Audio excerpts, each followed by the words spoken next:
again, the GTR. Let me know if he screams.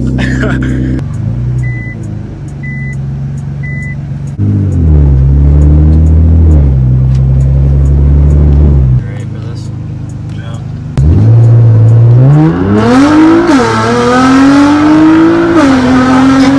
Oh my god, what the freak? I'm not gonna lie, I thought I was gonna die. I thought I was gonna die. Oh my gosh. How much is this pushing? Just under 700. I felt like I was gonna fly out my seat. Alright guys, we are here outside F3 Auto. Check out Q's Nissan GTR. It is a beast.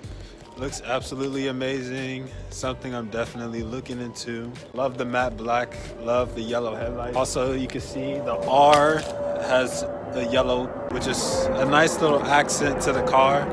Looks amazing. Love the big wing. And I also love the fact that it doesn't have a body kit on it. I mean, GTRs look amazing with body kits, especially the Rocket Bunny, don't get me wrong, but I also admire the stock body. But yeah, it looks sick. Also, the carbon fiber trunk. Deck lid, definitely a beast. Alright guys, in case my phone dies, I appreciate you all for the support and for watching. 2022, we're going to go hard, just like we did this year. Shout out to Q again for the ride along in the GTR. That was sick. And it's more amazing things to come this year. So again, like and subscribe if you're new. Thank you all for the support and thanks for watching. Peace.